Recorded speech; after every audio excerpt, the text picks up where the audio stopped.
Hey guys, the Barking Atheist uploaded a video yesterday about how he knows that God does not exist, and he makes pretty much the same arguments that I made in my video, God does not exist. I'm going to link both videos down in the description box. He got several responses and some heated comment section discussions, and I'd like to respond to some of those arguments, both on all sides.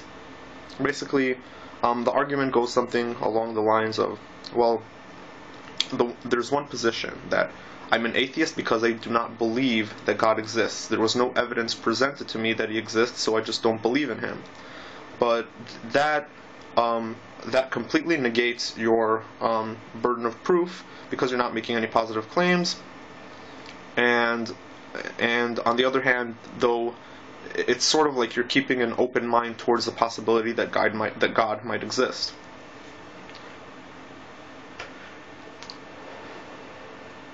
Now, the Barking Atheist, on the other hand, says that that's not the case, because simply because there's no evidence for something doesn't mean that you can't know that it doesn't exist, because there are a bunch of other things that people hold the rational position that they do not exist, and God is no exception to this. And he gives examples such as leprechauns and fairies and invisible pink unicorns and the flying spaghetti monster.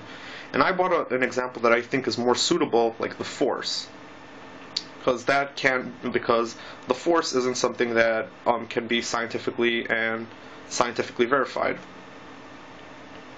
Liam JR24 responded to him and made a very good point. He said that by saying that you know that God does not exist, you're making a positive claim, because the Barking Atheist said in his video something like, you're asking me to prove a negative. And Liam made a great point. He said, well, since you say that you know God doesn't exist, then the burden of proof is on you. That was basically his point. He said that he thinks that it's more rational to be open-minded to the possibility that God might exist. And he actually specifically during this whole video said that God might not exist. So my response to Liam is,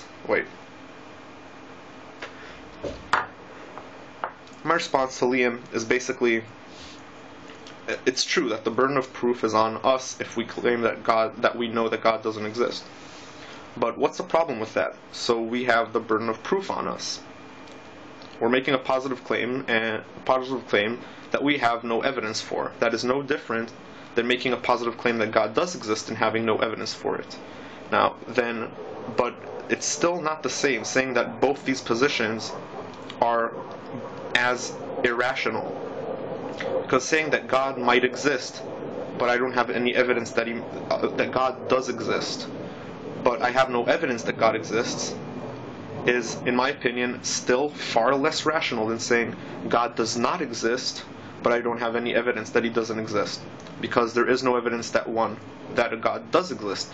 There's no logical or philosophical argument that would make the idea of God existing plausible, at least not any that I've heard of so far. So that's why I think that holding the opinion that it's just a made-up concept and doesn't exist, I think that position is more rational than the theist one. It's true that the burden of proof is on me, but I'm still not going to change my position just to shift away the burden of proof from me. That's not going to get me anywhere. I'm trying to reach the truth to whether God exists or not keep an open mind to the possibility that God might exist. Because if you honestly want to keep an open mind to the possibility that God might exist, then you're also forced to keep an open mind to the possibility that the Force might exist, and that not leprechauns, because that can be scientifically verified, but that the Force might exist, the flying spaghetti monster might exist, or that homeopathy actually works. Now, if you hold a position that all these three are completely fake, then you have to actually justify to yourself why you think God is an exception to this rule, why God might exist while these things are completely fake. Then you, James, 1978 commented saying something along the lines of that we don't actually know that there wasn't a deity behind the creation or of the universe that caused the universe to exist. And to this I say that is true. While the most common definition of God that atheists have a problem with, which is common to almost all deities, is that they're claimed to have created something in our physical universe, and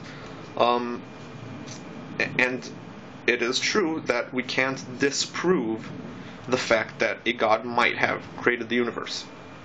But again, this isn't the more rational position to hold, because inserting a God as it is a possibility, and I would even call it a hypothesis, and that's me being very generous. Yeah, God creating the universe, or some deity creating the universe, is a hypothesis. But then you end up with an infinite regression, which has been demonstrated throughout a bunch of arguments, including the Kalam cosmological argument. And an infinite regression is a paradox and is not possible. Therefore, holding this position, even though it is a possibility, strictly speaking, it's still an irrational position to hold. The Barking Atheist, I agreed with most of the points in his video, because I actually made the exact same points myself with just different examples. But I had a problem with him in his video suggesting that igtheism is more rational than atheism or theism. And I disagree with him. I mean, I think that they're both as rational. They're just like atheists are people who do not want to deal with the question of God's existence, while atheists are. That's basically the only difference between these two. And it's true that I would be glad if people would actually provide me with a definition of God as well. And in some instances, I am an atheist. About a deistic God, I'm pretty much an atheist. If you describe me the type of deity that you suggest might have caused the universe to begin, then I might consider it and see where I stand on that subject. But for most deities that are commonly attributed creating the universe in most religions or cultures, those I know that they do not exist.